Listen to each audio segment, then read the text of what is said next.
오늘은 학계 첫 번째 시간으로 살필지니라 라는 말씀의 주제를 가지고 말씀 나누도록 하겠습니다. 저희가 얼마 전에 살펴봤던 그 에스라 초반부에 스룹바벨이 성전을 지어가는 과정 속에서 16년 동안 공사가 중단이 되었다 그랬어요. 그때 하나님께서 보내신 선지자 2명이 있는데 그 2명 중에 한 명이 오늘 살펴보는 학계입니다.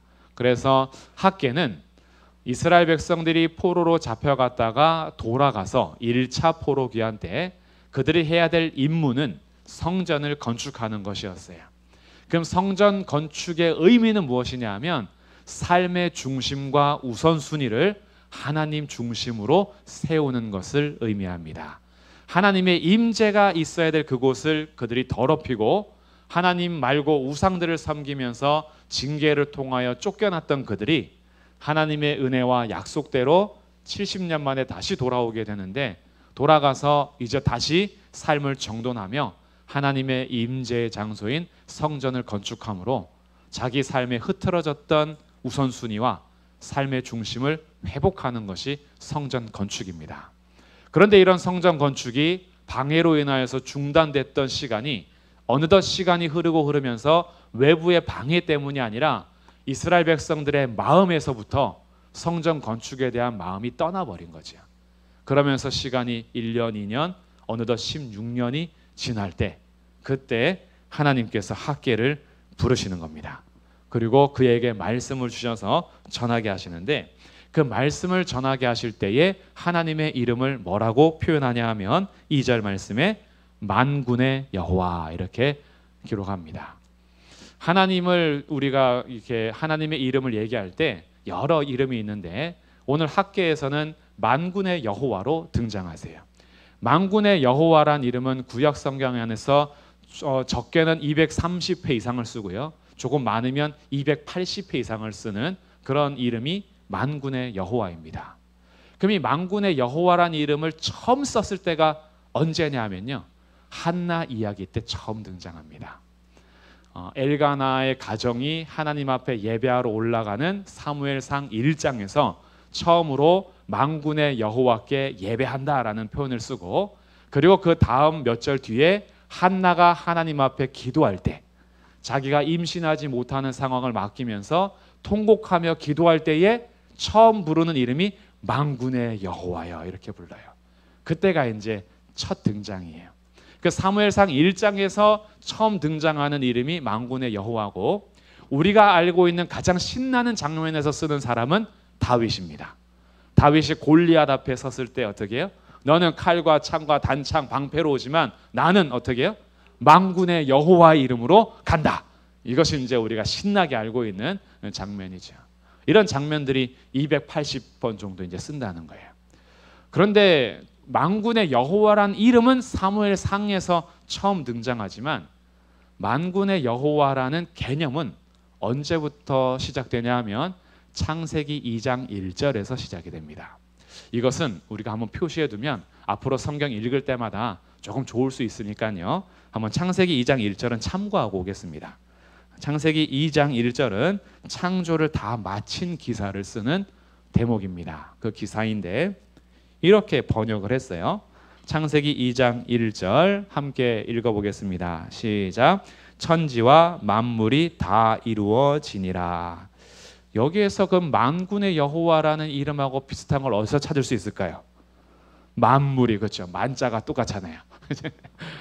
맞아요. 그게 사실이에요. 하늘과 땅을 창조하신 주님이요, 만물을 지었다 할 때 이 만물에 이 군대라는 용어가 들어있어요.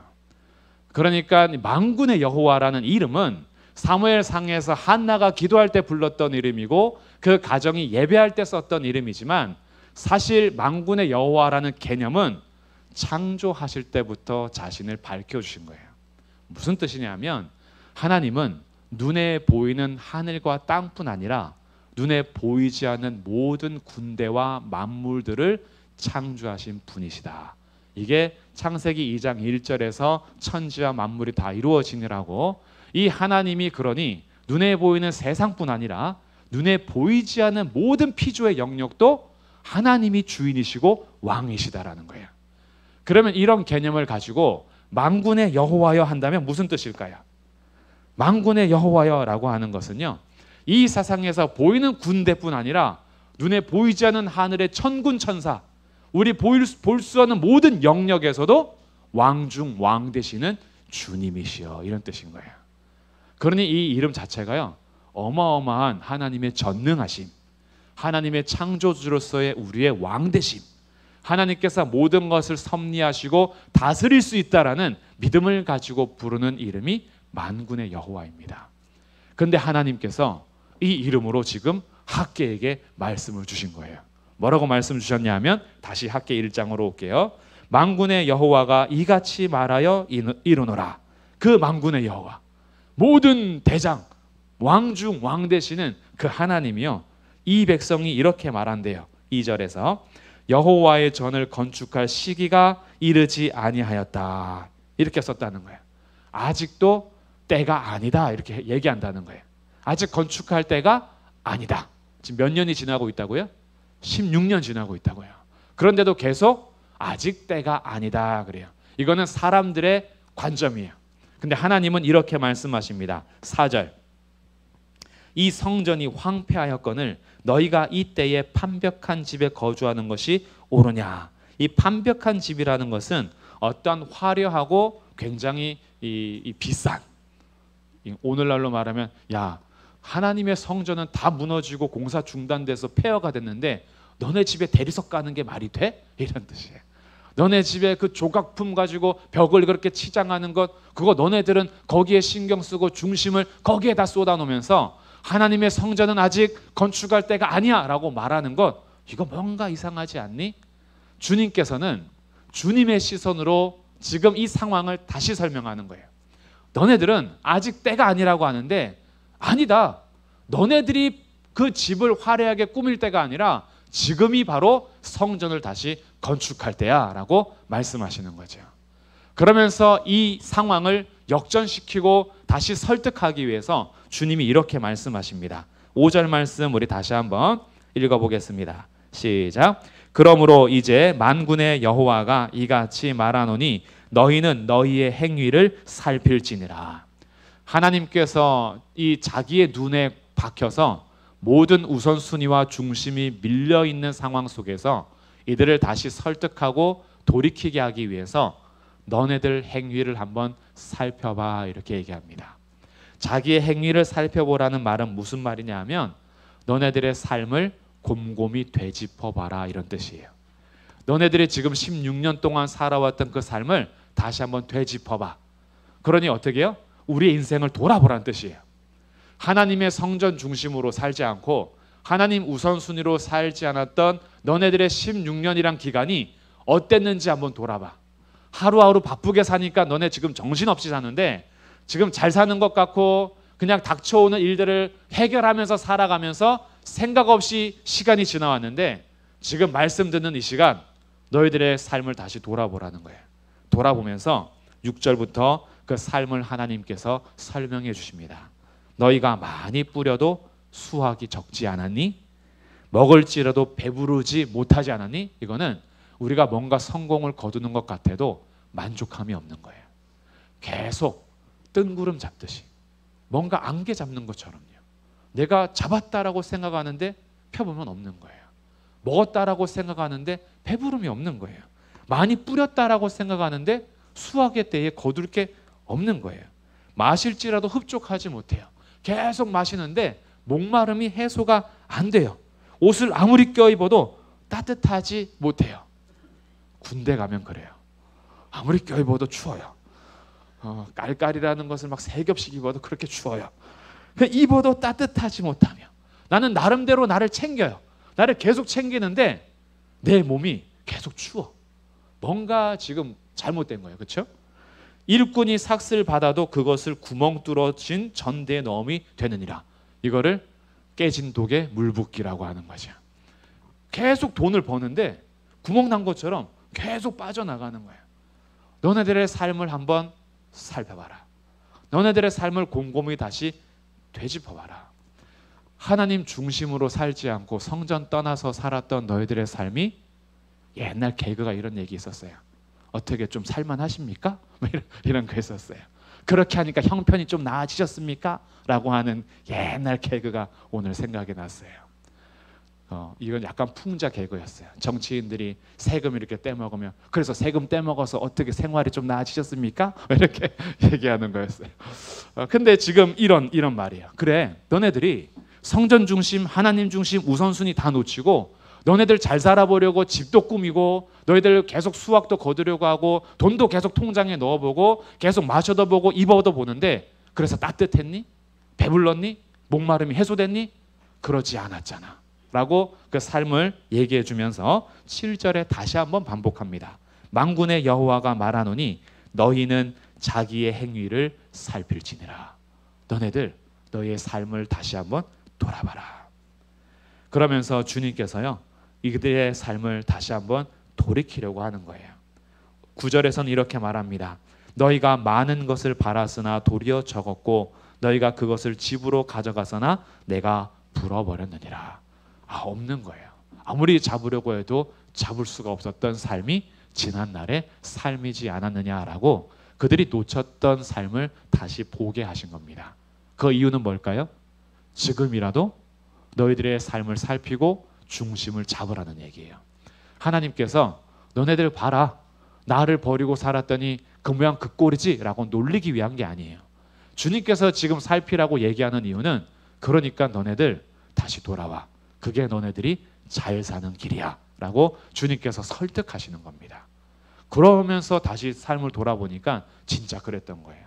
정신없이 살았는데 살면서 열심히 살았는데 바쁘게 살았는데 최선을 다해서 살았는데 돌아보니까 없는 거예요. 이게 뭐지? 라고 자기의 삶이 굉장히 허탈해지고 공허해지는 거예요.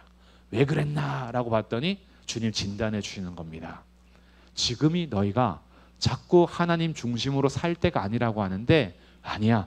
지금 너네가 하나님 중심으로 우선순위를 회복할 때야.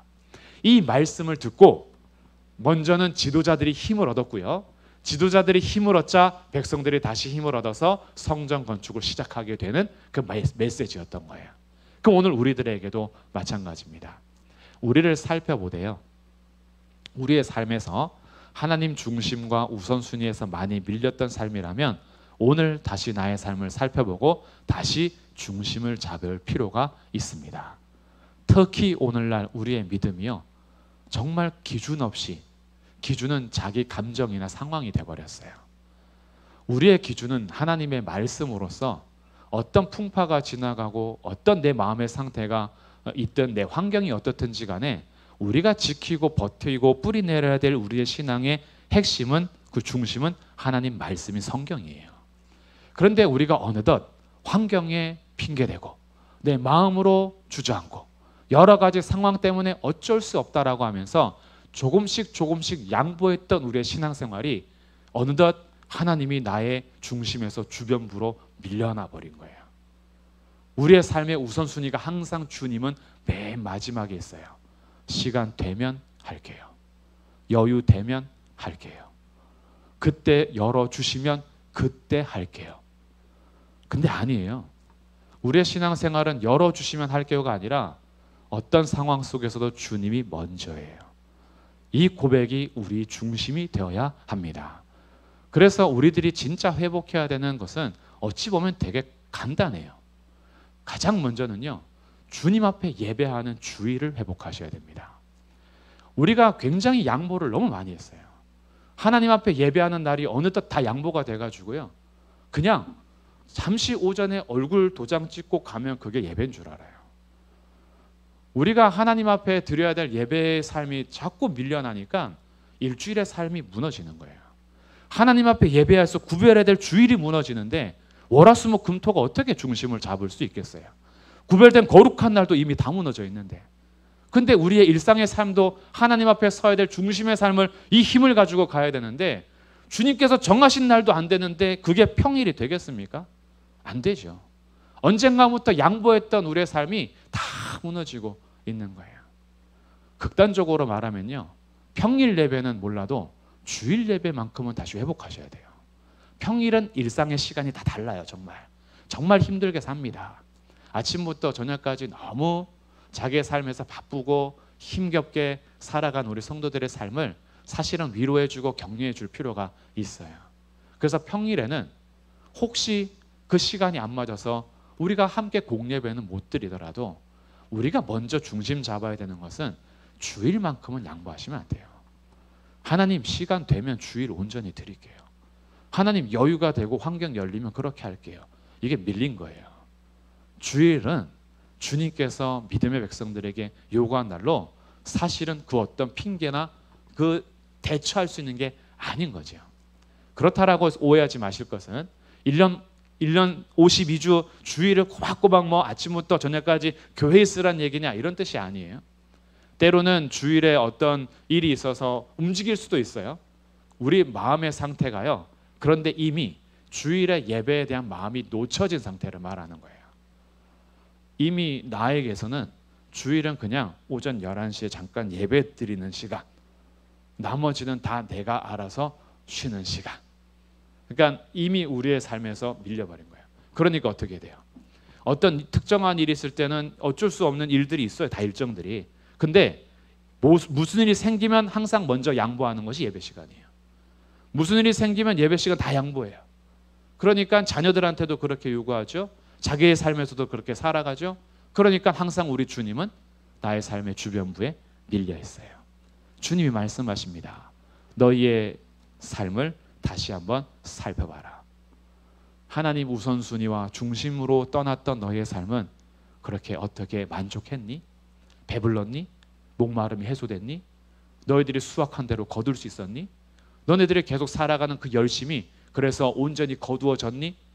너희들의 삶을 살펴보고 무엇이 문제였는지를 확인하되 하나님 중심과 우선순위에서 밀렸던 너희의 삶을 다시 돌이키길 바란다. 이것이 우리가 멈췄던 성전 건축을 다시 하는 겁니다. 그래서 오늘 기도의 자리에서는요, 우리의 삶을 한번 살펴보십시오. 그리고 내가 다시 찾고 회복해야 될 하나님 중심 신앙은 무엇인가요? 예를 들어서 제가 주의를 설명한 것인데 우리의 각자의 삶에서 한번 생각해 보셔야 돼요. 내가 놓치고 있는 하나님 중심 신앙은 무엇인가? 내가 뒤로 밀고 있는 하나님보다 앞세우는 우선순위는 무엇인가? 라고 생각해 보시면서 자기를 살펴보시고 오늘 이 기도회 때에 나눴던 말씀이 우리의 삶의 중심을 다시 회복시켜서 성전을 다시 지어가는 복된 삶이 되시기를 주님의 이름으로 축복합니다. 아멘. 학계 선지자는 성전 공사가 중단되어 있을 때 하나님께서 보내셔서 성전을 다시 세우는 일에 역할을 감당하게 한 사람이 학계 선지자입니다. 모든 사람들이 포로로 잡혀갔다가 귀환을 해서 첫 번째 맡겨오신 사명이 무너진 성전을 재건하는 일이었습니다.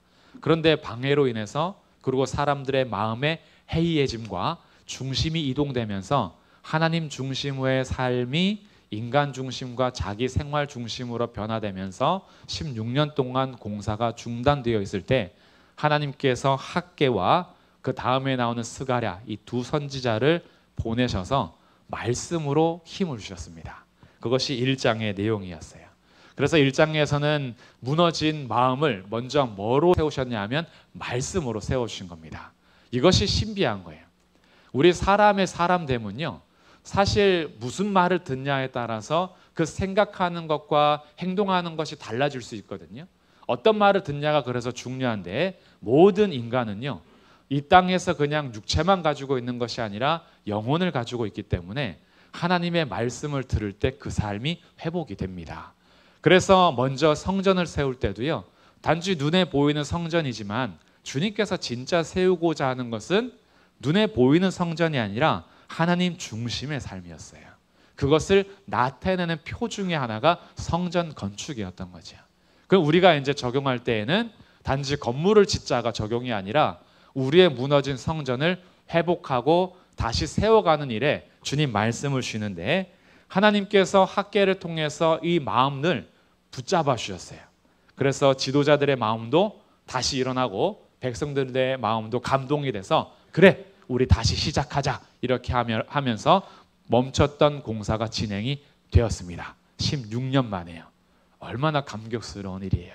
이렇게 해서 멈췄던 공사가 시작되면서 함께 달려가는데 2장에 와서는요, 성전 공사가 시작된 지 한 달도 되지 않아서 이들의 마음이 조금씩 무너져 가고 있었습니다. 저희들이 결심하고 나서 마음을 지키는 것이 쉽지 않잖아요. 지난주에 혹시 모르겠어요. 지난주에 말씀 들었던 분들이 맞다. 내 삶의 중심이 하나님에게서 좀 멀어졌구나. 하나님 중심으로 살던 나의 삶에 어느덧 내가 중심이 되어서 살아가다 보니 많이 무너져 있었구나. 그래, 다시 세워야겠다 라고 혹시 결심하신 분이 있을 수 있어요. 근데 일주일을 살아보니까 왜 삶은 변화가 없지? 내가 분명히 지난주에 결심했는데 여전히 또 안 되네, 이런 경험을 하시는 분도 있을 수 있습니다. 우리의 마음을 넘어뜨리는 것이요, 큰 것이 넘어뜨리지 않습니다. 굉장히 작은 것 하나가 무너뜨려요. 말 한마디가 우리를 무너지게 하고요, 작은 돌덩어리 하나가 우리를 걸려 넘어지게 합니다. 그럼 여기에서는 무엇이 지금 또 마음을 상하게 했냐 하면, 공사 진행을 잘하고 있는데 사람들 눈에 보기에 이 성전이 옛날 솔로몬 때 성전보다 너무 보잘것이 없는 거예요. 이 여기에 대해서 마음이 무너집니다. 참 인간이 약한 것 같아요. 우리들도 이럴 때 많이 넘어집니다. 뭔가 결심해서 시작하려고 하는데 외부에서 그런 말을 하기도 하고요, 내 속에서 스스로 무너지기도 해요. 뭐라고 하냐 하면, 예전엔 내가 이러지 않았는데, 예전엔 내가 이러지 않았는데 왜 지금은 이 모양일까라고 스스로 보잘것없이 여겨있는 경우들이 많습니다. 때로는 우리의 나이가 그래요. 야, 예전에는 내가 돌뿌리도 씹어 먹었는데 지금은 인삼을 줘도 못 먹겠어. 이러면서 뭘 먹어도 회복이 안 돼. 내 옛날에 이러지 않았는데, 내가 다시 해보려고 했는데 안 되네. 내 기도 한번 결심하면, 예전에는 결심하면 금방 기도했는데 와, 이제는 기도하려 해도 체력이 안 되네. 못하겠다. 이러면서 스스로 어떻게 해요? 무너집니다. 어떤 경우에는요, 재력 때문에 그럴 수도 있어요. 옛날엔 내가 돈 때문에 그렇게 상하진 않았는데 요즘에는 이 돈이 나를 발목을 잡아가지고 내가 다시 일어서려고 하는데 이 재물이라는 것이 재력의 힘을 잃어서 우리 스스로 또 무너질 때도 있어요. 때로는 우리의 외모가, 옛날엔 내가 그래도 머리숱도 많고 괜찮았는데 어느 순간에 이렇게 주름도 많아지고 내 머리털은 다 빠지고 왜 이렇게 머리는 하얘지는가? 외모가 또 나를 작게 여기게 되고, 그러면서 자꾸 뭔가 하려고 하는데 여러 가지 외부에서 들리는 말, 내 속에서 일으키는 말들이, 에휴, 내가 세운다고 뭐 하겠어? 내가 다시 결심한다고 뭐 하겠어? 지금 성전 이거 건축한다고 이거 뭐 솔로몬 때 영광과 비교할 수 없는데, 에이, 이거 하면 뭐 하겠어? 라고 하면서 우리를 무너지게 할 수 있다라는 거예요. 하나님 중심으로 살아봐야지 라고 결심했는데 여러 가지 내 속에서든지 외부에서든지, 야, 지금 뭐 하나님 중심으로 다시 회복하고 산다고 뭐가 바뀌겠어? 라고 하는 그 한마디 한마디, 그리고 그 말이 생각나는 것들이 나를 무너지게 합니다. 이렇게 3절에서는 뭐라고 하냐 하면, 너희 가운데 남아있는 자 중에서 이 성전의 이전 영광을 본 자가 누구냐? 이제 이것이 너희에게 어떻게 보이느냐? 이것이 너희 눈에 보잘것없지 아니하냐? 옛날의 영광을 본 사람들은요, 지금 이게 너무 보잘것없어 보이는 거예요. 교회에서도 그럴 수 있겠죠. 이전에 우리가 70년대, 80년대, 90년대 한창 부흥기와 교회 성장기를 경험하신 분들은요, 오늘날 뭘 해도요, 성이 안 차요. 금요 기도에 별로 성 안 차시는 분들이 있을 수 있어요. 옛날에는 철야를 했어요. 새벽 4시까지 기도했다고요. 지금은 지금 하자 그래도 못 하는데, 옛날에 그것이 기억에 나면 지금 이거는 철야도 아니야 이렇게 하는 거죠. 철야도 아니야. 근데 또 하자 그러면 그걸 어떻게 해요? 근데 이런 마음이 생긴단 말이죠. 옛날 영광을 누렸던 분들은요, 오늘날 뭔가 하려고 해도 이전 영광과 비교해서 보잘것없이 보여요. 그러니까 교회에서 뭘 하려고 해도 에휴, 옛날에 훨씬 낫어. 옛날에 영광이 더 좋았어. 그렇게 하다 보면은 오늘날 하고자 하는 것도 다 보잘것이 없어 보이니까 힘이 안 나요. 근데 여기 성전 공사가 그랬어요. 이전 영광을 본 사람들은요, 막 금이 번쩍번쩍하고 은이 번쩍번쩍하면서 성전, 솔로몬 성전이 얼마나 영광스러워요. 근데 포로로 잡혀갔다가 귀환해서 고작 한다는 것이, 이거 뭐 이런 성전을 지어도 되겠어? 라고 하는 마음이 생기는 겁니다. 저희 교회가 만약에 옛날에 금으로 지어졌다고 생각해 보세요. 근데 포로로 잡혀갔다가 와서 그냥 나무로 짓는다고 생각해 보세요. 그 금으로 봤던 그 꿈에 그리는 영광을 본 사람들은 야, 이거 너무 보잘것없지 않냐 그러지 않겠어요? 근데 이게 건물이 문제가 아니라 우리라는 인간을 세울 때도 그렇다는 얘기죠. 성도들이 그래 맞아, 다시 시작해보자, 다시 기도해보자, 다시 믿음으로 출발해보자 라고 결심을 하고 하나님 중심으로 살려고 하는데 밖에서 속에서 생각하는 거예요. 에휴, 지금 세워서 뭐 하겠어, 보잘것없지 않냐 라는 소리가 들려올 때 오늘 주님은 우리에게 뭐라고 말씀하시느냐. 자, 4절 말씀. 그러나 여호와가 이르노라, 스룹바벨아 스스로 굳세게 하라. 여호사닥의 아들 대제사장 여호수아야 스스로 굳세게 할지어다. 이 땅 모든 백성아 스스로 굳세게 하여 일할지어다.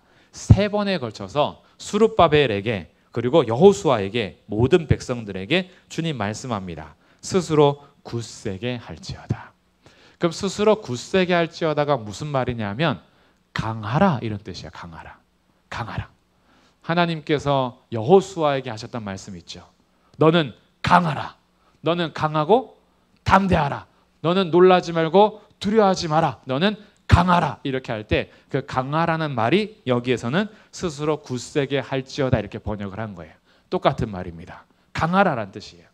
너 그렇게 연약해지지 말고 보잘것없지 않냐고 스스로 무너지지 말고 스룹바벨아 여호수아야 이 땅의 모든 백성들아 강하라 이렇게 명령하는 거예요.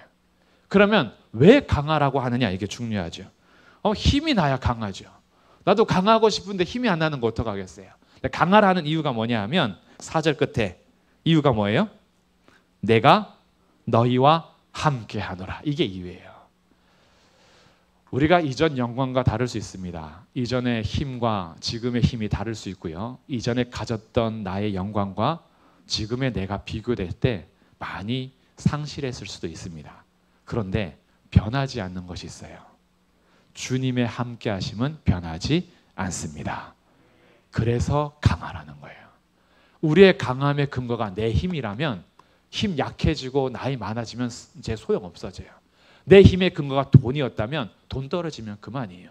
내 힘의 근거가 건강이었다면 건강이 이르면 끝나는 겁니다. 내 힘의 근거가 그런데 하나님의 함께 하심이라면 우리는 죽을 때까지 강할 수 있습니다. 주님은 영원토록 우리와 함께 하시기 때문이에요. 이것은 바뀌지 않는 거예요. 제가 어렸을 때 개를 키워도요, 개들이요 주인이 함께하면 힘을 내더라고요. 주인이 함께하면 동네를 잡았습니다. 왜? 주인이 있으니까요. 저희 삼형제가 얼마나 별났는지 개를 데리고 다니면서 다른 개를 공격하라 그랬어요. 그러면 주인과 함께 했을 때 개들도 힘을 내요. 그런데 우리 하나님은요, 사람 주인과는 비교가 안 되는 만군의 여호와이십니다. 만군의 여호와라는 것, 지난주 말씀드린 것처럼 보이는 세상뿐만이 아니라 보이지 않는 세상에서도 주인이신 거예요. 근데 그분이요, 지금 나와 함께 하신대요. 그냥 우리가 누군가가 함께하냐에 따라서 힘이 되기도 하고 힘이 안 되기도 하는데 오늘 만군의 여호와가 말씀하십니다. 내가 너와 함께하노라. 그래서 굳세게 할지어다, 강하라 이렇게 말하는 거예요. 그리고 주님이 이 함께하심에 대해서 어떻게 5절에서 풀어가시냐면 너희가 애굽에서 나올 때에 내가 너희와 언약한 말과 나의 영이 계속해서 너희 가운데 있다 이렇게 설명하죠. 출애굽할 때부터 지금까지 주님이 떠난 적이 한 번도 없답니다. 이 고백은 우리가 함께할 수 있는 고백입니다. 우리가 이 땅에 태어나 지금까지 살아오는 동안에 내가 주님을 잊어버리고 주님을 떠난 적은 있어도요, 주님이 우리 가운데 떠난 적은 한 번도 없습니다. 주님은 지금까지도 우리를 눈여겨보시고 우리와 함께 하십니다. 우리를 구원할 그날부터가 아니라 이미 구원받기 전부터 우리와 함께 하셨어요. 그리고 주님께서 때에 따라서 돕는 은혜를 주셔서 우리가 하나님을 아빠 아버지라 부를 수 있는 믿음을 허락하시고 은혜의 보좌 앞에 담대히 나와서 찬양하고 기도하고 예배할 수 있게 하셨습니다. 주님이 우리를 떠난 적은 한 번도 없어요. 나의 영이 계속하여 너희 가운데 머물러 있었으니 너희는 두려워하지 마라. 그리고 주님이 뭘 약속하시냐면 9절 말씀인데요. 이 성전의 나중 영광이 이전 영광보다 클 것이다. 너희 눈에 볼 때에는 솔로몬의 성전이 훨씬 영광스럽지만 내가 말하는데 이 성전의 영광이 나중 영광이 이전 영광보다 훨씬 클 거래요. 왜냐하면 주님이 함께 계셔서 9절 두 번째 줄에 내가 이곳에 평강을 줄 것이다 라고 말씀합니다. 이 말씀이 오늘 우리 기도의 자리에서 나의 마음에 새겨지면 좋겠습니다. 우리가 이 땅을 살아가는 동안에 두렵게 하는 일들이 많고요. 우리 힘 빠지게 하는 말들도 많고 상황도 많습니다. 나 스스로도 힘 빠질 때가 많이 있고요. 아까 우리 처음 시작하면서 전도사님이 계절에 대한 얘기를 했어요. 우리 변화되는 환경의 계절만 있는 것이 아니라 우리 인생에도 계절이 있습니다. 혹시 요즘에 겨울이십니까? 너무 추우세요, 내 인생이? 아니면 가을이라서 너무 우울하십니까? 주님이 그때도 함께 하시고요. 우리의 그 영광을 이전보다 훨씬 크게 하실 것인데 나는 내가 보기에도 보잘것이 없고 내가 보기에도 너무 불안한데 주님이 우리 하나님께서 자기를 의지하는 자들에게 평강을 주실 것입니다.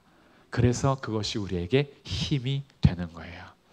이 세상을 살아가면서 사라질 것에 소망을 두는 것이 아니라 영원한 것에 소망을 두고 우리의 힘의 근원이 썩어질 것이 아니라 영원히 함께 계시는 분이 우리의 힘의 근원이라면 지금 내가 어떤 계절과 어떤 상황을 만날지라도 하나님의 함께 하심으로 강하십시오. 겨울이면 겨울대로, 가을이면 가을대로, 봄이면 봄대로, 여름이면 여름대로 주님은 언제나 만군의 여호와로 계십니다. 그 하나님이 나와 함께 계시니 지금 내가 어떤 어려움과 어떤 문제를 가지고 있더라도 주님으로 인해서 강하십시오. 그리고 주님 앞에 나아오십시오. 강하라는 것은 단지 심리적인 문제가 아니에요. 감정의 동요를 말하는 게 아닙니다. 그냥 생각을 막 강하게 하세요 이런 게 아니에요. 여기서 강하라는 것은 눈에 보이진 않지만 분명한 것을 알라는 거예요. 뭐냐 하면 하나님이 너희와 함께 한다는 겁니다. 이 진리에서 서라는 거예요. 감정적으로 순간 그냥 심리적 동요를 하는 것이 아니라 눈에 보이는 것들로 판단하지 마라. 눈에 보이는 보잘것없는 것들로 무너지지 마라. 진짜를 봐야 하는데 내가 너희와 함께 한다. 이렇게 주님이 말씀하십니다. 실제로 그렇습니다. 주님은 우리와 함께 하십니다. 그리고 그 주님은 만군의 여호와이십니다. 오늘 기도의 자리에서 우리의 눈이 그 주님을 볼 수 있기를 주님의 이름으로 축복합니다. 아멘. 오늘 우리 이렇게 선포해 보면 좋겠습니다. 예수님 아니면 어찌했을까? 이 한 문장에 다 담겨 있죠. 예수님 아니면 어떻게 했을까? 정말 끔찍합니다.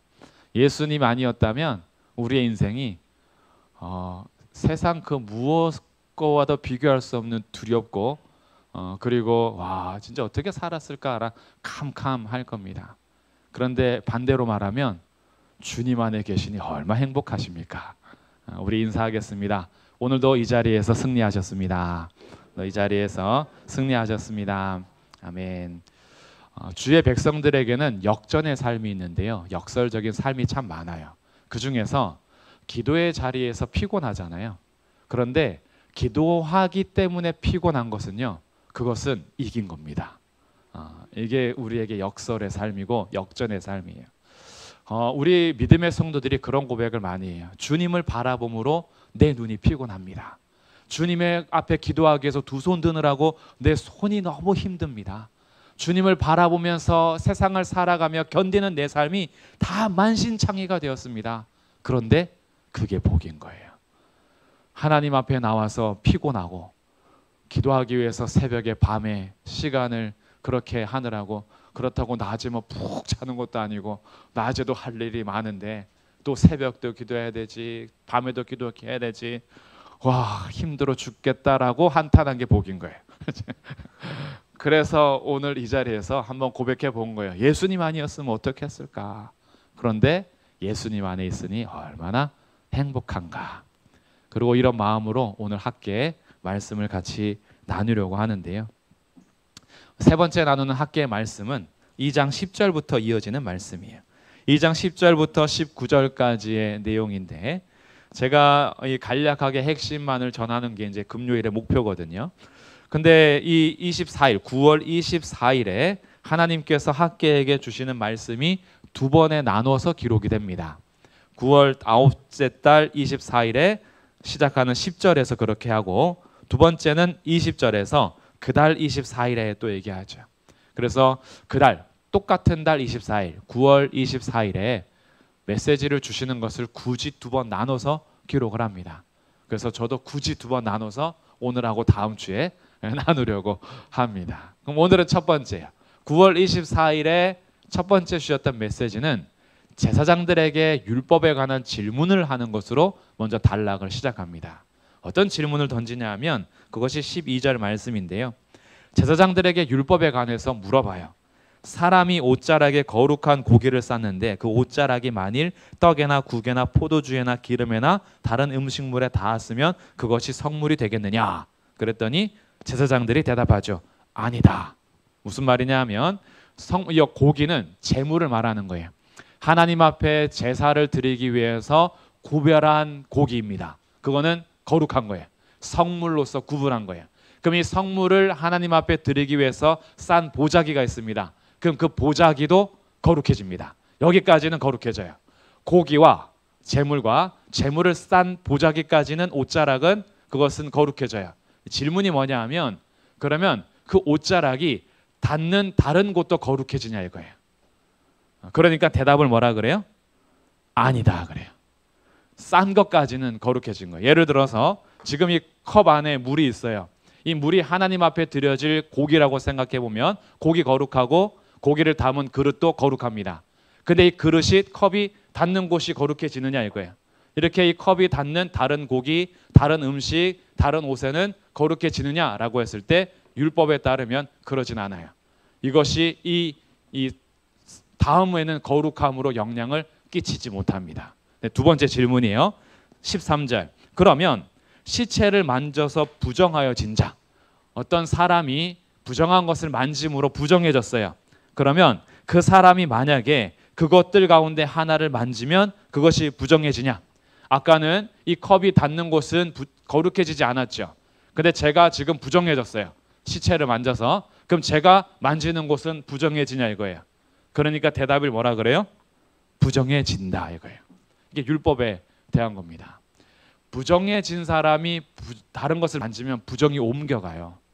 근데 거룩한 것을 싼 그릇이 옷자락, 보자기가 닿는다라고 해서 그것이 거룩해지지는 않습니다. 이 율법이요. 어떻게 보면은 조금 억울한 것 같은 느낌이 있어요. 좀 거룩한 게 닿았을 때 다 거룩해지면 얼마나 좋아요. 근데 오히려 그것은 안 되고 부정한 것은 닿는 것마다 부정해지는 거예요. 부정은 오염되기가 너무 쉬워서 그래서 누룩이란 표현으로도 주님께서 계속 누룩을 넣지 마라. 누룩을 주의하라 이렇게 말씀하죠. 작은 이 누룩 하나가요. 빵 전체를 영향을 끼치는 것처럼 우리에게 오염된 작은 부분 하나가 전체를 오염시킨다라는 거죠. 이것을 아주 좋은 비유를 한 예화를 제가 하나 봤었는데 이렇게 예화를 해요. 이 물이 지금 깨끗한 물입니다. 그래서 마실 수가 있어요. 근데 여기에다가 더러운 물을 아주 제가 조금 더 직접적으로 표현할까요? 오줌 한 방울을 딱 떨어뜨렸다. 이 물 마시겠어요? 그 한 방울 때문에 물이 더러워진 거예요. 근데 반대로 여기가 지금 오줌이 담겨 있어요. 요강이에요. 거기에다가 정수기 물 한 방울 떨어뜨린다고 해서 그 요강이 깨끗해지나요? 안 깨끗해져요. 더러운 물 한 방울은 깨끗한 물을 더럽히는데 깨끗한 물 한 방울은 더러운 물을 깨끗하게 하지 못합니다. 거룩은요. 주님께서 우리에게 허락하신 너무나 놀라운 거예요. 거룩은 하나님만 원래 가지고 있었던 거예요. 근데 그 하나님께서 거룩을 우리에게 주고자 하시는데 그 거룩하게 되는 것은 주님이 아니면 안 되는 거예요. 그러니까 사람이 아무리 애쓰고 노력한다라고 해서 거룩이 옮아가진 않습니다. 근데 죄는 달라요. 죄와 부패와 오염은요. 우리가 어떻게 사느냐에 따라서 그 죄는 쉽게 오염이 됩니다. 금방 물들어 가는 거예요. 그런데 하나님께서는 이스라엘 백성들을 어떻게 세우고자 했냐 하면 거룩한 백성, 제사장 나라로 세우고자 했어요. 이게 이스라엘이 가진 정체성이고 사명이었습니다. 그래서 이스라엘을 통해서 하나님의 거룩하심이 온 열방 가운데 퍼져가는 것이 부름의 목적이었어요. 그러니 거룩한 백성들은 주님께 딱 붙어 있었어야 돼요. 왜? 우리를 거룩하게 하시는 분은 주님밖에 없어요. 그러니 주님 중심으로 주님 앞에 붙어서 살아가야 될 이스라엘 백성들이 열방을 닮아가고 세상을 똑같이 살아가면서 주님과 멀어지고 자기 중심적으로 우상에 빠져서 살았단 말이죠. 그러니까 14절에서 이렇게 말합니다. 학개가 대답하여 이르되 여호와의 말씀에 내 앞에서 이 백성이 그러하다. 무슨 뜻이에요? 부정함에 대한 얘기하는 겁니다. 거룩한 백성 삼아서 거룩한 하나님이 전파되길 원했는데 이스라엘 백성들이 부정해지니까 그들이 갖는 모든 열방도 다 오염이 되는 거예요. 이게 어마어마한 사명이었습니다. 하나님 나라를 이루어갈 이스라엘 백성들은요, 자신의 거룩함이 흘러가서 다른 모든 부정한 곳에 예수 그리스도의 이름으로, 정말 하나님의 그 이름으로 거룩함이 전파됐어야 돼요. 그런데 이스라엘이 부패되고 오염됨으로 이제는 소망이 없는 거예요. 열방에도 소망이 없는 겁니다. 이스라엘 백성들이 그렇게 됐어요. 그래서 이 나라가 그러하고 그들의 손의 모든 일도 그러하고 그들이 거기에서 드리는 것도 부정하니라. 이들이 이미 오염되어 있으니까 마음이 부패되고 마음이 멀어지고 하나님 중심이 아니고 온갖 죄로 인해 사는데, 율법에 따른 제사의 의식을 지킨다고 해서, 율법에서 요구하는 절기를 지킨다고 해서, 율법에서 말하는 제물을 바친다고 해서 그것이 깨끗해지지 않습니다. 드려진 자들의 삶이 하나님과 상관없이 살고 있기 때문에, 그래서 사실은 그들의 삶이 무너지고 있었던 거예요. 너희들의 삶이, 마음이 이미 무너지고 거룩하지 않은데 너희가 닿는 모든 농사든지 일하든지 영향을 끼치는 곳이 과연 무슨 좋은 열매가 맺힐 수 있었겠느냐. 그러니 우리는 지금 맥락을 같이 하고 있어요. 성전 건축이라는 이 사명을 가지고 하나님 중심을 잃어버렸던 이스라엘 백성들에게 학개 선지자를 보내서 다시 중심을 회복하게 하는데 목적을 두고 있습니다. 그러니까 이들의 삶을 지금 비추어 주는 거예요. 너희들이 하나님 중심으로 살아가던 삶을 벗어났던 삶이 과연 복 있는 삶이 될 수 있었겠느냐 이거죠. 그럴 수 없었다. 그런데 약속하면서 다시 한번 주님이 일으켜 세워주시는 것이 15절부터 19절의 말씀이에요. 이제부터, 오늘부터는 기억하라 그래요. 이 말을 반복하고 있는데 15절에서 끝에도 기억하라 그러죠. 18절에서도 너희는 오늘 이전을 기억하라. 그리고 18절 끝에서도 기억하여 보라 라고 그래요. 무엇을 기억하냐 하면 이전의 삶과 오늘부터 이후의 삶이 어떻게 될지 너희들 한번 기억하여 보고 앞으로 이제 두고 봐, 이렇게 말씀해 주시는 거예요. 그럼 오늘부터라는 것은 무슨 의미냐 하면 주님 중심으로 회복되는 그 날을 한번 기점으로 전과 후를 한번 살펴봐라 이거예요. 너희들의 삶을 다시 돌이켜서 주님 중심으로 살아가고자 했던 오늘부터 이전을 기억해보고 앞으로 너의 삶을 한번 계산해봐라, 이렇게 주님께서 말씀하십니다. 그 말은 무슨 의미냐 하면 중심을 되찾아서 하나님 앞에 돌아온 오늘부터는 19절 끝에처럼 오늘부터는 내가 너희에게 복을 주리라, 이 약속을 성취하시겠다라는 뜻입니다.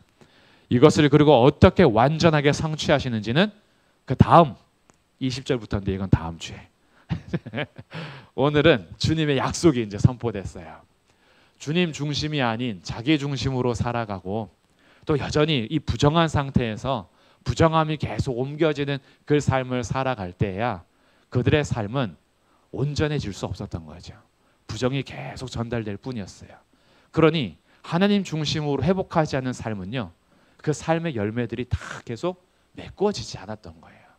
그런데 주님이 오늘 약속하십니다. 너희가 중심을 찾은 오늘부터는, 성전 지대를 놓고 다시 성전 건축을 막 시작했거든요. 시작해서 이제 달려가고 있어요. 그래서 지난주에는 격려했잖아요. 이전의 영광이 나중 영광이 이전보다 더 클 것이다. 내가 너와 함께 할 거니까 굳세게 해라, 이러면서 격려했어요. 그리고 다시 중심을 잡아서 성전을 재건하는 이들에게 오늘부터 내가 너희에게 복 줄 거니까 한번 이전과 이후의 삶을 비교해봐라 라고 주님이 선포하시게 하셨습니다. 오늘 이 말씀을 통해서 저희들도 이전과 이후를 한번 살펴보면 좋겠는데요. 먼저 첫 번째는요, 예수님 믿기 전에 어떻게 사셨습니까? 그리고 예수님 믿은 이후에 우리의 삶은 어떻게 변화되셨어요? 오늘 저희가 말씀 시작하기 전에 얘기했던 거, 예수님 없으면 어떡할 뻔했어요. 예수님 안에 들어온 것이 얼마나 큰 복입니까? 만약에 예수님 안에 들어오지 못했다라고 생각해 보세요. 와, 그럼 내 인생은 어떻게 됐을까? 생각만 해도 사실 끔찍합니다. 소망 없이 살아갔을 것이고, 세상 쳇바퀴 돌듯이 돌아가는 세상 속에서 난 무슨 소망 가지고 살았을까?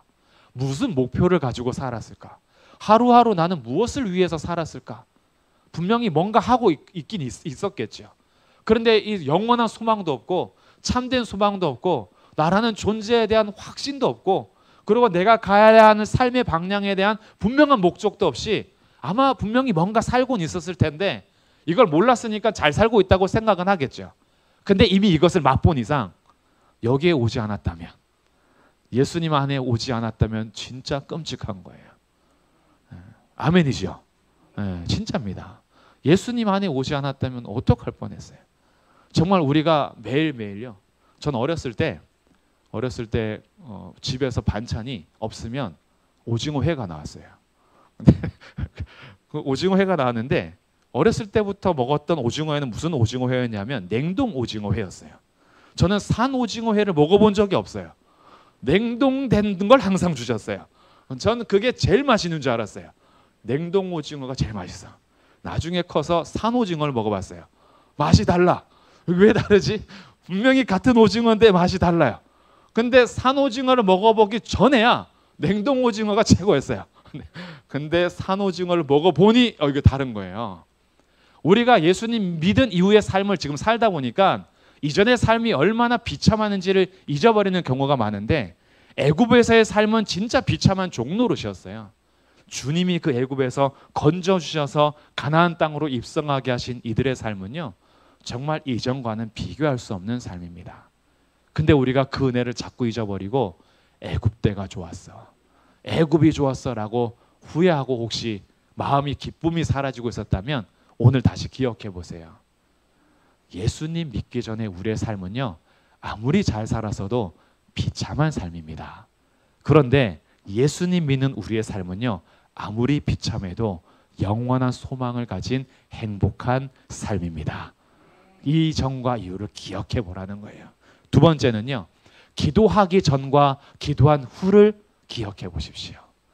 기도하기 전에 내 삶은 어땠던가? 염려와 근심과 두려움과 초조함, 낙심과 이런 여러 가지가요, 내 마음과 생각을 막 흐트러버리고 막 불안해하고 그랬을지도 몰라요. 그런데 오늘부로 특별 하루 첫 시간 기도회가 끝났어요. 한번 생각해 보세요.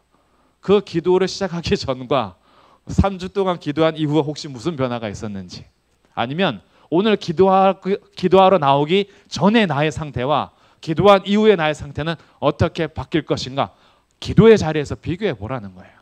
기도할 때 주님께서 우리 마음을 어떻게 붙잡아 주시는지, 기도할 때 주님께서 우리에게 어떻게 평강 주시는지, 기도할 때 주님께서 우리에게 어떤 지혜를 주시는지, 기도할 때에 살아계신 하나님께서 우리에게 하시는 일들을 기억해 보라는 거예요. 그리고 기도의 자리가 복된 자리임을 기억하셔서 항상 기도에 힘쓰시기를 주님의 이름으로 축복합니다. 세 번째 기억할 것은요, 하나님께서요, 오늘 우리에게 말씀하시는 핵심이에요. 하나님 중심으로 내 삶의 우선순위를 잡을 때와 그러지 않았을 때의 내 삶을 비교하고 기억해 봐야 합니다. 이것은 아마 우리의 인생 속에서 이게 항상 그래프가 달라질 거예요. 어떤 경우에 하나님 중심으로 살아가는 경우도 있지만 어느 순간에 중심을 놓칠 때도 있어요. 그러다가 다시 중심 잡고 살 때가 있습니다. 한번 인생의 그래프를 잠깐 머릿속에서 그려볼 때 하나님 중심으로 살 때와 그렇지 않고 내 중심으로 살아갈 때의 삶을 보면서 비교해 보라는 거예요. 어떤 삶이 진짜 행복했는지, 하나님 중심 붙잡고 살아갈 때가 행복했는지, 하나님과 멀어져서 내 나름대로의 중심을 잡고 살 때가 행복했는지 한번 비교하고 기억해 보라는 겁니다. 그리고 진짜 살아계신 하나님과 동행하는 성도들은요, 동일한 고백을 합니다. 하나님 중심으로 살아갈 때가 혹시 고난이 더 많으실지라도, 그리고 하나님 중심으로 살아갈 때가 혹시 어려울 때였을지라도 그때의 행복은요, 부유하지만 하나님 중심이 아닌 삶에서 주는 기쁨과는 비교할 수 없을 겁니다. 그렇다라고 해서 하나님 중심으로 살아가는 삶이 늘 병들고 아프고 고난 있고 그리고 맨날 비참하고 그러진 않아요. 하나님 중심으로 살아가는 삶도 부유할 수 있고 건강할 수 있고 주님께서 높은 자리에 세워주시기도 합니다. 그러나 우리는 알아요. 우리에게 주어진 환경과 눈에 보이는 것 말고 진짜 지금 내가 하나님 중심으로 살고 있는지 내가 알고 하나님이 알아요. 그리고 우리가 진짜 언제가 행복했는지를 기억해 본다면 우리가 지금 놓치고 있었던 것은 무엇인지 아니면 잘하고 있는 것은 무엇인지 아마 조금은 분별할 수 있을 것 같습니다. 오늘은 그래서 그 이야기예요. 오늘 기억하라 이거예요. 이전과 이후를 기억하라. 너희들의 삶에서 기억해라. 예수님 믿기 전과 후를, 기도하기 전과 후를, 하나님 중심으로 살기 전과 하나님 중심으로 살았던 이후의 삶을 한번 기억해보고 우리들이 예수님을 믿는 믿음 안에서 기도하면서 하나님 중심으로 살아가기를 권하고 있으니 오늘부터 주님께서 주시는 놀라운 복 가운데에 이 중심을 따라 살아가는 믿음의 걸음이 되시기를 주님의 이름으로 축복합니다. 아멘. 오늘 학계 2장 20절부터 23절까지 마지막 단락입니다. 우리 지난주에 나눴던 말씀이 2장 10절부터의 말씀인데요. 2장 10절부터의 말씀과 2장 20절부터의 말씀이 같은 날이었다라고 말씀드렸어요.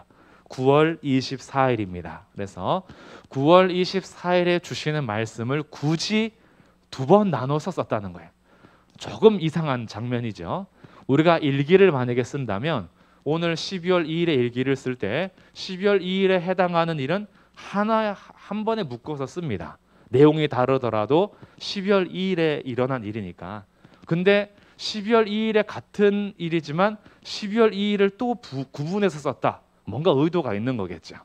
같은 날짜에 주신 말씀이지만 하나님의 말씀을 굳이 단락을 나누어서 쓰고 있는데 이 마지막 20절부터 23절은 학계 전체의 메시지를 정리해주는 그런 메시지입니다. 학계의 선지자는 중단되었던 성전 재건에 대해서 다시 시작해라라고 격려하기 위해서 세우신 사람이고요. 이 학계라는 이름 자체가 축제라는 뜻이에요. 축제. 그러니까 이 잔치 뭐 이런 거거든요. 이 사람을 하나님께서 보내셔서 또 아마 나이가 좀 많은 사람으로 보입니다. 선지자에서 학계하고 스가랴 두 사람을 보내는데 학계는 나이가 좀 많은 사람으로 알려져 있고 스가랴는 비교적 젊은 사람으로 알려져 있습니다. 하나님께서 이 학계를 세우셔서 하고자 했던 1차적인 것은 중단된 공사를 진행하게 하는 거였어요. 그러면 어떻게 진행할 수 있었느냐? 말씀의 힘을 얻어서 진행할 수 있었던 겁니다. 여러 가지 외부적인 환경도 있고 내부적인 지침도 있었지만 근본적인 이유는 뭐였냐면 하나님께서 말씀으로 공급하시는 새 힘을 못 얻고 있었던 겁니다. 그래서 그 가운데 말씀을 주시니까 이들이 한 마음이 돼서 다시 일어났어요. 그래서 성전 건축을 진행하는데 우리가 진행하는 성전이 이전 솔로몬 때보다는 조금 초라하게 보일지라도 하나님께서 내가 이 성전의 영광을 크게 할 거야 라고 하면서 마음을 굳세게 해주고 격려하면서 공사를 계속 진행하게 하십니다. 아주 귀한 사역을 감당했죠. 근데 1차적으로는 성전 재건하는 것이 목적이었지만 그 의미는 더 깊은 것이었어요. 성전 재건을 격려하고 세우는 근본적인 이유는 여호와 중심 신앙의 회복이었습니다. 이들이 성전에 관심이 없고 그리고 하나님의 성전이 중단되었음에도 불구하고 자기들의 삶을 살폈던 이유는 우선순위가 무너져 있었고 마음이 멀어져 있었던 거죠. 그래서 성전 건축에 오늘날 우리가 받아야 될 메시지는 우리도 새 성전을 지어야 되는 건물에 대한 의미보다는 하나님 중심 신앙을 회복하는 것이 여기에서 찾아내야 될 우리의 회복인 거죠. 우리는 우리의 성전을 하나님 중심으로 잘 가꾸어 가고 있는가? 하나님의 임재와 하나님의 말씀, 하나님 앞에서 그 중심을 가지고 살아가는 나의 삶이 혹시 중단된 건 아닌가? 내가 다른 것에 너무 관심을 많이 가져서 하나님께는 관심이 줄어든 것은 아닌가라는 것들을 살펴보는 거예요. 그러면서 9월 24일에 선지자가 제사장들에게 물어봅니다. 뭘 물어보냐면 하나님께 드릴 거룩한 고기가 있는데 이것을 보자기로 쌌어요. 그럼 보자기까지는 거룩해집니다. 거룩한 고기를 구별해서 싼 거니까. 근데 이 보자기가 다른 곳에 닿으면 그것이 거룩해지냐 물어봤을 때 율법에 따라서 아니다 그랬어요. 그래서 거룩한 고기를 싼 이 보자기가 다른 재물이나 어떤 물건에 닿는다고 해서 거룩이 전달되진 않습니다. 근데 반대로 부정한 사람이 만지는 모든 것은 그러면 부정해지냐라고 했을 때 맞다 그랬어요. 부정한 사람이 만지는 모든 것은 다 부정해집니다. 그런 가운데 너네들의 지금 삶이 이와 같다는 거예요. 부정한 삶이기 때문에 너희의 중심과 마음이 다 부정하니까 너희가 하는 모든 일이 다 부정하다라는 거예요. 그래서 기억하라 그랬어요. 오늘 이전과 오늘 이후부터의 나의 삶을 기억해라. 그동안 부정해서 부정한 결과를 맺을 수밖에 없었던 너희들의 삶을 내가 다시 복 줄 거야. 그래서 이제부터 다시 중심을 잡고 살아가는 너희의 삶을 이전과 한번 비교해봐라 라고 하는 그런 말씀이었어요. 근데 이것 가지고는요 결론이 아직 안 나요. 왜냐하면 하나님의 말씀이 우리에게 위로가 되고 또 사실은 그래 내가 하나님 중심으로 회복해서 이전과 이후를 비교할 수 있을 정도로 중심을 잡고 그렇게 서가면 얼마나 좋겠어요. 근데 여전히 우리가 고백하는 것은 내 삶이 거룩함으로 나오기보다는 부정한 것이 더 많다라는 것을 자꾸 확인하게 됩니다. 여전히 부족하고 여전히 나는 부정한 사람인 것 같고 그러 내가 하는 모든 일들이 과연 선하고 선함으로 중심을 잡고 가는 삶이냐라고 물어봤을 때 그러지 못한다라는 자기의 부족함을 깨닫게 돼요. 그러니까 사실 선지자의 요구가 우리에게는 더 짐이 될 때도 있습니다. 오늘부터 다시 세봤는데 이전하고 똑같은 거예요. 오늘부터 다시 비교해봤는데 내 삶이 바뀌지 않는 거예요. 왜? 내 중심은 여전히 변화가 없으니까. 그럴 때는 더 절망이 되겠죠. 그런데 그때 9월 24일 같은 날에 하나님께서 학개에게 이렇게 임하셔서 말씀하십니다. 21절 너는 유다 총독 스룹바벨에게 말하여 이르라. 내가 하늘과 땅을 진동시킬 것이요 여러 왕국들의 보좌를 엎을 것이요 여러 나라의 세력을 멸할 것이요 그 병거들과 그 탄자를 엎어뜨리리니 말과 그 탄자가 각각 그의 동료의 칼에 엎드려지리라. 스룹바벨을 세우셔서요 여러 왕국들을 다 무찌르고 그 위에 세우시겠대요. 23절 만군의 여호와가 말하노라. 스알디엘의 아들 내 종 스룹바벨아 여호와가 말하노라. 그날에 내가 너를 세우고 너를 인장으로 삼으리니 이는 내가 너를 택하였기 때문이다. 만군의 여호와의 말이니라. 이 마지막 단락이 뭐하고 딱 비교하면 좋은가 하면 처음에 시작할 때는 성전 건축해라라는 것이었잖아요. 근데 마지막 메시지는 뭘로 끝나요? 성전이 완공됐다, 성전을 봉헌했다 이렇게 끝나지 않고 학계 메시지는 사람을 세우는 것으로 끝납니다. 성전 공사 명령으로 시작해서 스룹바벨이라는 사람을 세우는 것으로 맞춰요. 그래서 이 학계의 메시지는 전체적으로 봤을 때 단지 건물이 아니라 주님께서 세워가시는 진짜 성전이 따로 있다는 것을 알려줍니다. 그리고 그 스룹바벨은 1차 포로 귀환 때에 성전 공사를 감당하는 지도자예요. 총독입니다. 왕가 출신이에요. 왕의 계보를 이어가는 사람인데 유다 지파 다윗의 자손입니다.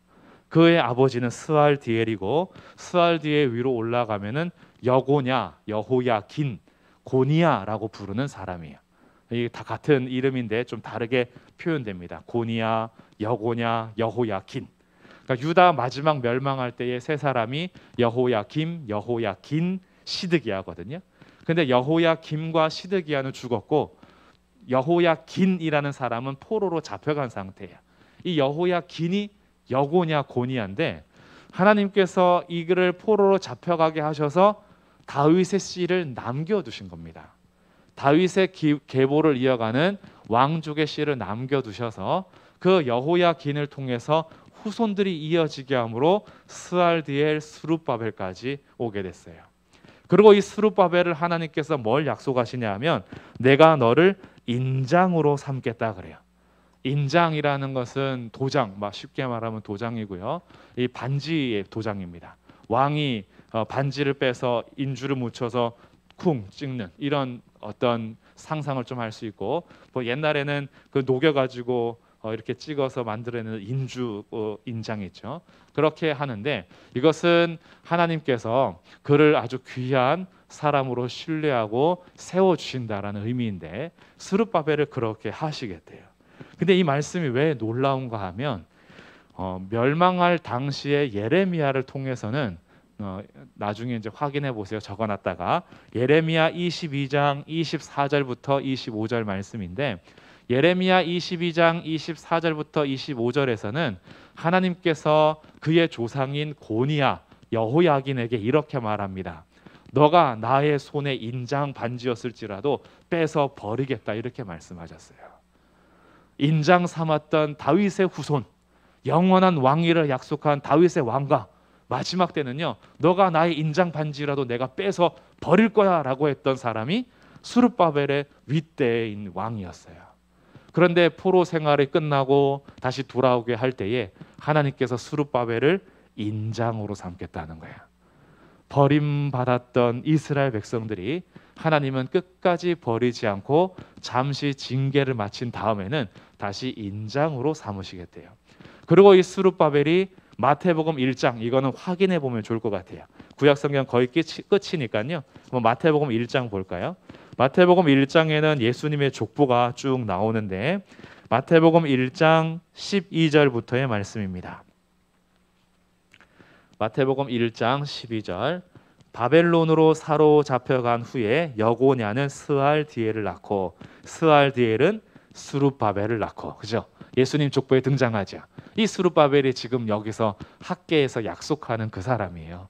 스알디엘의 아들 스룹바벨을 인장으로 삼겠다.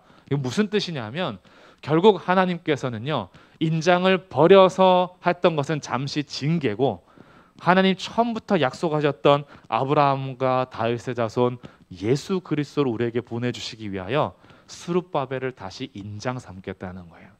그래서 그 족보를 쭉 타고 흘러 마리아에게서 그리스도라 칭하는 예수님이 나십니다. 그리고 이 예수님은 놀랍습니다.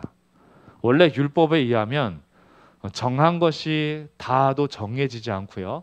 부정한 사람이 사람을 만지거나 물건을 만지면 부정이 옮겨지는데 예수님은 달라요.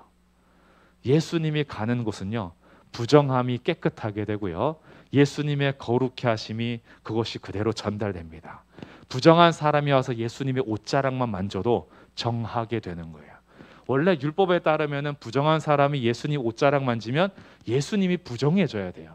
근데 예수님은요 부정을 타지 않으십니다. 부정이 예수님을 오염시킬 수 없어요. 오히려 믿음으로 나와서 예수님을 옷자락만 만지기만 해도 예수님의 정함의 능력이 여인에게 가게 됩니다. 정말 눈먼 자들, 안진뱅이들, 정말 여러 가지 귀신 들린 사람들, 예수님이 가시는 곳에서는요 그들이 모두 정해지고요. 나중에 예수 그리스도께서 십자가에서 쏟으신 보혈의 능력은 우리의 모든 육체의 정욕과 우리의 모든 더러움을 깨끗게 하시는 주님의 보혈입니다. 그러니까 예수님은요 닿는 모든 곳을 깨끗게 하시는 분이세요. 율법 위에 계시는 분이죠. 율법을 온전케 하실 뿐 아니라 율법보다도 위에서 율법이 줄 수 없었던 의를 주시는 분, 예수님께서 우리에게 자기를 믿음으로 말미암아 얻을 수 있는 의를 주실 수 있는 분이 바로 예수님이세요. 그 약속이 학계 마지막 부분의 말씀인 거예요.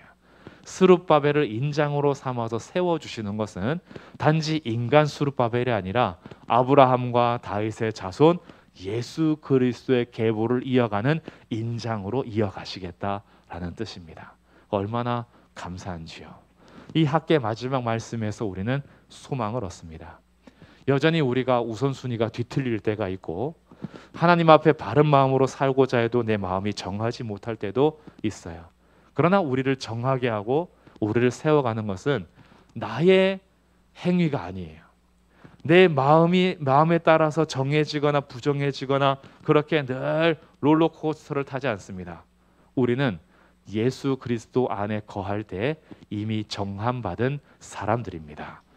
예수 그리스도 안에서 깨끗함을 입은 사람들이에요. 예수 그리스도 안에서 택함 받은 사람들인 겁니다. 그래서 수룹바벨을 인장 삼으신 것처럼 주님은요, 예수 그리스도 안에 있는 모든 자녀들을 하나님께서 자기의 자녀로, 제자로, 세상 가운데 빛으로, 소금으로 세워주시는 놀라운 특권을 부여받은 사람들이 바로 예수님을 믿는 믿음의 사람들인 겁니다. 그러니 우리의 진짜 회복이 어디 있어요? 내 마음을 뜯어 고치는 노력, 내가 열심히 정해지려고 하는 나의 정직함과 노력, 그래서 내 행위를 더 깨끗하게 해서 이 정함이 부정을 옮기지 않도록 막아서는 나의 행위에 나의 정함이 달려있지 않고 수룹바벨을 이어오는 예수 그리스도를 믿음으로 말미암아 우리가 성전되었으며 하나님으로부터 깨끗함과 의로움을 받았다라는 사실을 기억하면요, 오늘도 기도의 자리에서 우리가 거할 곳은 예수 그리스도 안입니다. 그래서 예수 그리스도 안에 거하는 자들이요, 정말 참된 주님의 평강을 얻는 거예요. 주님은 그 예수 그리스도 안에서 우리를 세워가기를 원하십니다. 오늘 하루를 사시는 동안에 예수님 안에 들어있는 나의 삶을 혹시 놓치면서 하루가 지나셨습니까? 이번 한 주를 지내면서 예수님 안에 거하는 나의 삶이었음에도 불구하고 예수님 밖에 있는 것처럼 혹시 살고 계셨습니까?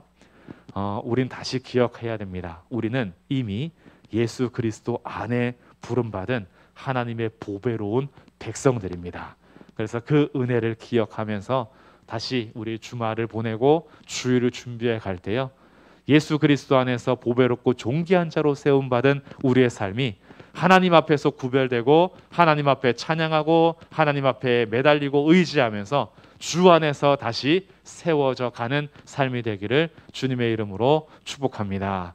그래서 때로는 내가 나를 봐도 실망하지만 주님은 우리를 끝까지 신뢰하시고 붙잡아 주실 겁니다. 그래서 우리가 어제보다는 오늘이 더 하나님께 좀 신뢰받는 자가 되면 좋겠고, 올해보다는 내년이 하나님이 그래도 나한테 믿고 맡길 수 있는 인장반지와 같은 택함 받은 자로서 우리의 삶을 가꾸어가는 그런 하루하루, 한 해 한 해, 한 달 한 달이 계획되고 걸어갈 수 있는 삶이 되기를 주님의 이름으로 축복합니다. 아멘.